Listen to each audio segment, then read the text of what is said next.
ترکی اور شام میں زلزلے سے تباہ شدہ عمارتوں کے ملبے سے لاشیں نکلنے کا سلسلہ جاری ہے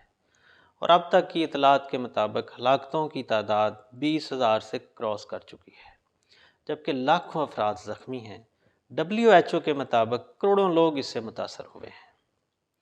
تو ناظرین، یہ ایک ہائی میگنیچیوڈ کا زلزلہ تھا جس کی شدت 7.9 ریکٹر اسکیل تھی، اور اس کے بعد 3 آفٹر شاکس بھی آئے اور ان کی میگنیچیوڈ بھی 5 ریکٹر اسکیل کے برابر تھی۔ تو ناظرین، جہاں ایک طرف اتنی تباہی ہوئی ہے، اب ظاہر ہے کہ جب سے انسانیت کا وجود آیا ہے قدرتی آفات آتی رہتی ہیں اور اس میں کافی ہلاکتیں بھی ہوتی ہیں، لیکن اس زلزلے کے پیچھے بہت سے نظریات سامنے آ رہے ہیں، مختلف طرح کی آراء نظر آ رہی ہیں، اور سوشل میڈیا کے اوپر تو بہت زیادہ بھرمار ہے اس طرح کی کہ یہ ایک سازشی زلزلہ تھا جو کہ مصنوعی طریقے سے پیدا کیا گیا تھا۔ اس میں کوئی شک نہیں کہ انسانیت کی تباہی میں انسانوں کا اپنا رول بہت زیادہ ہے۔ قدرتی جو ایک سسٹم ہے اس کے اندر چھیڑ چھاڑ ایک مختلف جو بڑی طاقتیں ہیں وہ ان کا وتیرہ بن چکا ہے، اور ایسے ہی ایک جو سب سے بڑی جو اس ٹائم پہ نظریہ سامنے آ رہا ہے یا جس کو سازش کہا جا رہا ہے، وہ امریکن ٹیکنالوجی ہارپ کا نام آ رہا ہے، اور اس کے ساتھ کچھ اس طرح کی خبریں بھی سامنے آ رہی ہیں کہ جس دن یہ زلزلہ آنا تھا اس سے پہلے ایک امریکن جو بحری جہاز ہے وہ لنگر انداز ہوتا ہے، اور امریکن جو ایمبیسی ہے، جو اس کے سفارت خانے کے جو عملہ ہے، وہ اس میں بیٹھ کے نکل جاتا ہے، اور اس کے بعد ہارپ ٹیکنالوجی کا بٹن دبایا جاتا ہے اور پھر یہ تباہی ہوتی ہے۔ اور اس کے ساتھ ساتھ ایک اور بھی خبر سامنے آتی ہے، وہ ہالینڈ کے ایک ریسرچر کے حوالے سے جس نے اس کی پیشین گوئی کی تھی۔ تو اس حوالے سے یہ تو کہا جاتا ہے کہ سائنس نے کافی ترقی کر لی، لیکن اتنی ترقی ابھی نہیں ہوئی کہ جو ایگزیکٹ یہ چیز بتائی جا سکے۔ ایک اندیشہ تو ظاہر کیا جا سکتا ہے، لیکن ایک اسپیسیفک ٹائم بتا کر اور یہ بتایا جانا کہ اتنی شدت کا زلزلہ آ سکتا ہے، یہ ابھی تک اتنی ٹیکنالوجی انسان کے پاس نہیں آئی۔ لیکن دوسری طرف جو ہارپ ٹیکنالوجی کے حوالے سے مختلف جو خبریں سامنے آ رہی ہیں وہ بڑی دلچسپ بھی ہیں اور حیران کن بھی ہیں۔ اب ناظرین، ہارپ ٹیکنالوجی ہے کیا؟ یہ ایکچولی ایک ریسرچ پروگرام ہے۔ ہارپ بیسیکلی کہتے ہیں high frequency active auroral research program, جو یو ایس نیوی اور یو ایس ایئر فورس اور اس کے ساتھ یونیورسٹی آف الاسکا انہوں نے مل کر شروع کیا ہے۔ یہ 1990 میں شروع ہوا، لیکن مختلف خبریں یہ بھی ہیں کہ یہ اس سے بہت پہلے شروع ہو چکا تھا، اور اس کے اوپر سوالیہ نشان اس لیے بھی لگائے جاتے ہیں کہ اگر یہ ایک صرف ریسرچ پروگرام ہی ہے جس کا مقصد ریسرچ کرنا ہے، تو پھر اس میں یو ایس نیوی اور یو ایس ایئر فورس کا اتنا زیادہ انوالو ہونا یہ سمجھ سے بالاتر ہے۔ اب بیسیکلی یہ ہارپ ٹیکنالوجی ہے کیا؟ یہ ہارپ ٹیکنالوجی ایک ریسرچ پروگرام ہے جو 23 سے 35 ایکڑ کے رقبہ کے اوپر الاسکا کے اندر 180 ٹاور اور انٹینا کے اوپر مشتمل ہے۔ یہ اس انٹینا اور ٹاور سے مختلف طرح کی انتہائی پاورفل، یعنی اس کی جو ایک ہمارے سامنے ڈیٹا آتا ہے اس کے مطابق 3 بلین واٹ جو طاقت کی الیکٹرو میگنیٹک ویوز پیدا کر سکتی ہیں۔ اور یہ ویوز کیا کرتی ہیں؟ یہ فضا کے اندر زمین سے فضا کی طرف مختلف طرح کی تہ موجود ہیں، اور ان تہ میں ایک آئنوسفیر بھی ہے جو بیسیکلی ہماری جو موسمیاتی تبدیلیاں ہوتی ہیں جو اس کے اوپر ڈیپینڈ کرتی ہیں، اور اس کی موٹائی 70 سے لے کر 300 کلومیٹر تک ہے سطح زمین سے اوپر فضا کی طرف۔ اب ریسرچ کے مطابق یہ چیزیں سامنے آتی ہیں کہ جو ہارپ ٹیکنالوجی ہے یہ کیا کرتا ہے کہ مختلف طرح کی جو الیکٹرو میگنیٹک ویوز ہیں یہ اتنی پاورفل پیدا ہوتی ہیں اس ٹیکنالوجی کے اندر سے، جو بیسیکلی 180 ٹاور یا انٹینا کا نام دیا گیا، وہ بیسک الگ الگ کام نہیں کرتا، وہ ایک بڑا ہیوج انٹینا کے طور پر سامنے آتا ہے، اور اس سے 3 بلین واٹ کی طاقتور جو الیکٹرو میگنیٹک ویوز ہیں وہ پیدا کی جاتی ہیں، اور جو آئنوسفیئر کے اندر مختلف پازیٹیو اور نیگیٹو آئنس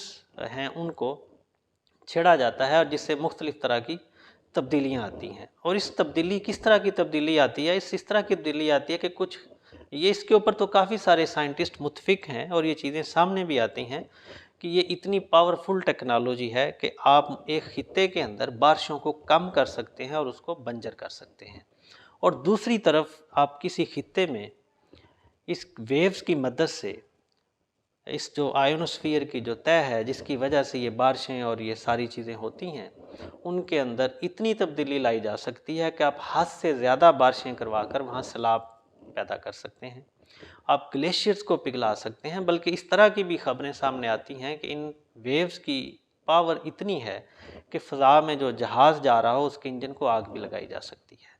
اور اس سے بڑھ کر زیر زمین جو ذخائر ہیں ان کو جانچا جا سکتا ہے، ان کی تعداد کا بھی پتہ لگایا جا سکتا ہے کہ کتنی مقدار میں یہ ذخائر موجود ہیں۔ اور کچھ لوگ تو اس حد تک بھی کہتے ہیں کہ ان الیکٹرو میگنیٹک ویوز، کیونکہ یہ ان کی طاقت یہ ہے کہ یہ جیسے جیسے ٹریول کرتی ہیں یہ پھیلتی نہیں ہیں، یہ فوکسڈ طریقے سے ہی جاتی ہیں، اور اس سے جو ہماری زمین کی تہہ ہے جس کے ہم کہتے ہیں کہ جو پلیٹس ہیں جو سرکتی ہیں یا حرکت کرتی ہیں جس کی وجہ سے زلزلہ آتا ہے، تو ان ویو سے ان پلیٹس کو بھی ہلایا جا سکتا ہے۔ گو کہ اس کی کوئی مصدقہ ایسی چیز ابھی تک سامنے نہیں آئی ہے، لیکن جو ہم سوشل میڈیا کے اوپر دیکھ رہے ہیں۔ اب اس کے پیچھے یہ کوئی نئی چیز نہیں ہے کہ یہ فرسٹ ٹائم پہ جب یہ ترکی میں ہی زلزلہ آیا ہے تو یہ ایک تھیوری سامنے آئی ہے۔ اس سے پہلے 2010 میں آپ کو اگر یاد ہو تو ہیتی میں ایک تباہ کن زلزلہ آیا تھا، اور اس ٹائم پہ جو وینزویلا کے صدر تھے ہوگو شاویز، اس نے بھی یہ کہا تھا کہ یہ امریکہ کی سازش ہے اور یہ ہارپ ٹیکنالوجی کی مدد سے ہی اس زلزلہ کو یہ لایا گیا ہے۔ اس کے بعد آپ کو پھر یاد ہوگا کہ جو جاپان کے اندر سونامی آیا تھا، اس سے پہلے جو خبریں ہیں کہ امریکہ اور جاپان کی آپس میں کافی چپکلش رہی تھی، اور جاپان ایک معاشی طاقت کے طور پر سامنے آ رہا تھا، اور امریکہ کی بہت ساری جو پالیسیاں تھیں ان سے اختلاف کر رہا تھا۔ تو امریکہ نے اس ٹائم جاپان کو یہ دھمکی بھی دی تھی کہ میں ایسا سبق سکھاؤں گا کہ تم یاد رکھو گے، اور اس کے بعد آپ کو یاد ہے کہ جاپان میں جس طرح سے سونامی سے تباہی ہوئی وہ بھی آپ کے سامنے ہے۔ پھر ایسی بھی کچھ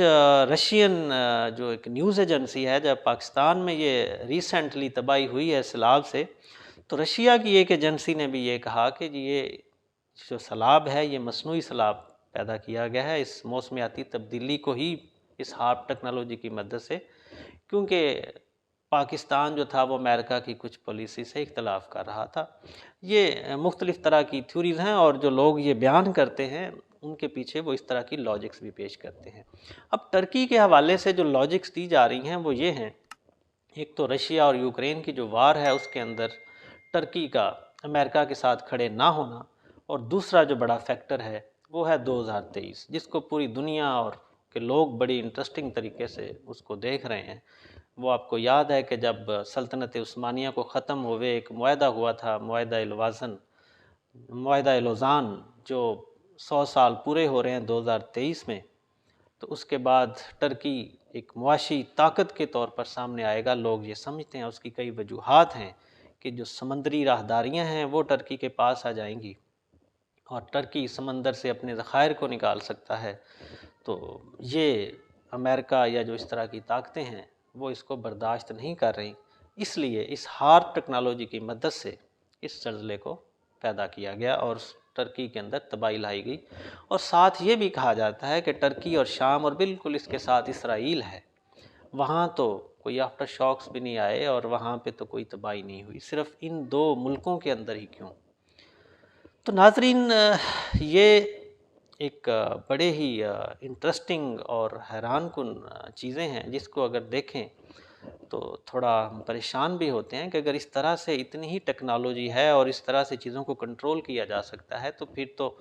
کوئی بھی دنیا کے اندر ملک یا کوئی بھی خطہ اس سے بچ نہیں سکتا۔ لیکن دیکھنا یہ ہے کہ ان جو نظریات ہیں، جو یہ تھیوریز ہمارے سامنے آ رہی ہیں، اس میں کس حد تک صداقت ہے یہ تو آنے والا وقت ہی بتائے گا۔ لیکن بینگ اے مسلم ہم یہ سمجھتے ہیں کہ یہ اللہ تعالیٰ کی طرف سے مختلف آفتیں ہوتی ہیں، اور ہمارے جو خیالات ہیں یا جس ہم ایک ماحول کے اندر جا چکے ہیں